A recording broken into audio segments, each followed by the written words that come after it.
Hello everyone, welcome back to another video. আজকে আমি ক্লেতে একটি ঝুড়ি বানাবো। আর যদিও আমি ঝুড়িটা বানানোর জন্য ঝুড়ির লাইনগুলো অফ ক্যামেরায় বানিয়ে শুকাতে দিয়েছিলাম, সো ওটার ক্লিপ আমার নিতে ভুলে গেছিলাম। এটার জন্য আমার কয়েকটি খয়েরি কালারের ক্লে লাগবে। এগুলাকে গোল গোল বল বানিয়ে স্কেলের সাহায্যে লম্বা লম্বা রোল বানিয়ে নিতে হবে যেন রশির মতো হয়। আর এই রশিগুলা এই লাইনগুলোর উপর দিয়ে একদম উপর নিচ করে এটা একটা বেনুনির মতো করে নিতে হবে।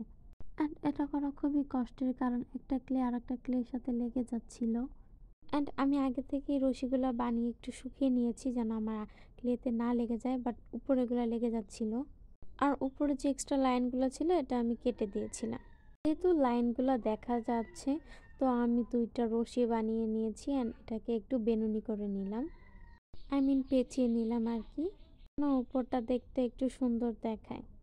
অ্যান্ড এটাও খুব সাবধানে করতে হয়, না হলে একটার সাথে লেগে যায় নিচ দিয়ে উপর দিয়ে। সো এই তো আমার বেনুনি করা শেষ হয়ে গেছে, রোল বানানো শেষ।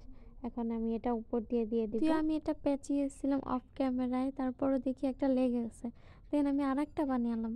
তো আমি এখন এটা উপর দিয়ে লাগিয়ে দিব, আর যে বাকি অংশ থাকবে এটা আমি একটি কেচির সাহায্যে কেটে দিব। দুই পাশে আমি খুব ভালোভাবে লাগিয়ে দিব যেন এটা পরবর্তীতে খুলে না যায়, আর একটু চেপে চেপে দিব যেন এটা টাইটলি বসে পড়ে। তো আমার ফলের ঝুড়ি হয়ে গেছে। ভিতরে যে লাইনগুলো দেখা যাচ্ছে এটাকে কভার করার জন্য আমি একটা ক্লে নিয়ে নিয়েছি, অ্যান্ড এটাকে গোল করে চেপে দিয়ে দেন এটা ভিতরের মধ্যে বসিয়ে দিব। তো ফাইনালি আমার ফলের ঝুড়ি হয়ে গেছে। অ্যান্ড আজকের মতো এই পর্যন্তই। আল্লাহ হাফেজ। আমার ভিডিওটা যদি ভালো লেগে থাকে অবশ্যই সাবস্ক্রাইব করে দেবেন। Thanks for watching.